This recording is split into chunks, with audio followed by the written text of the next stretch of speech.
স্থান আছে তাদের মধ্যে অন্যতম হলো দুর্গসাগর। কিছুদিন আগে দুর্গসাগর ঘুরতে গেছিলাম, সে সম্পর্কে ছোট্ট একটি ব্লগ ভিডিও বানিয়েছি, আশা করি সকলের ভালো লাগবে। বরিশাল থেকে 11 কিলোমিটার দূরে দুর্গসাগর অবস্থিত। ভিতরে পরিবেশ খুবই সুন্দর ছিল, নির্বাচন বিপুল ছিল, দৃষ্টিবিচ্ছিন্নতা ছিল, এই কারণে পর্যটনের যদিও সমাগম একটু কম ছিল, তো এই জন্য মোটামুটি ভালোভাবেই ঘোরা গেছে।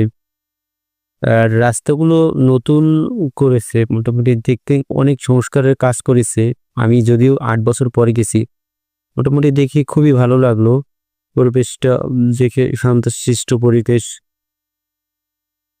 যে হঠাৎ করে প্রথমে দেখা হলো হরিণের সাথে, মোটামুটি 5-6টার মতো হরিণ ছিল, বাচ্চা ছিল, দেখে খুবই ভালো লাগলো। মানে চিড়িয়াখানার একটা ভাইব পাওয়া যায় এখানে গেলে। তারপরে হরিণের বৃষ্টি ছিল, এই জন্য পানি জমে গেছে হরিণের।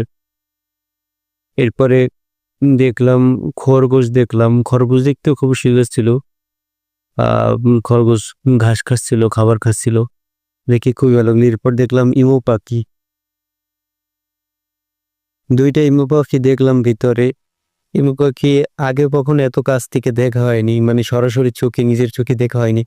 ইমু পাখি দেখলাম, ইমু পাখিগুলো খুবই ভালো লাগলো। এরপর দেখা হলো বানরের সাথে, বানর, আমি 3টে বানর ছিল, উপরে 2টা এবং নিচে একটা ছিল, 3টে বানর ছিল। বানরগুলো খুবই ভালো ছিল। এরপর দেখা হলো ময়ূরের সাথে।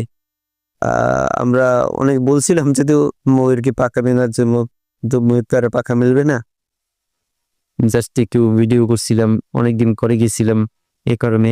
ভিতরের পরিবেশটা খুবই ভালো ছিল, মোটামুটি দেখলাম লোকজনের ভিড় তেমন ছিল না, ফাঁকা ফাঁকা ছিল সব দিকে। বাচ্চাদের খেলারও মোটামুটি ভালো ব্যবস্থা রাখছে কর্তৃপক্ষ।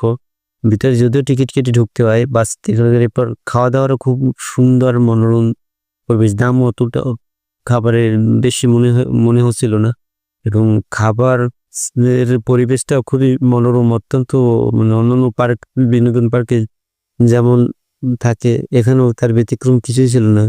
দেখতে খুবই সুন্দর লাগছিল ভিতরের পরিবেশটা, শান্তশিষ্ট পরিবেশ, প্রকৃতির মাঝে বসে খাওয়ার যে মজা, সেটাই মূলত এখানে পাওয়া যায়। যদিও ছোটখাটো গেট টুগেদার এবং টুকটাক প্রোগ্রামের জন্য ভিতরে অনেক স্পেস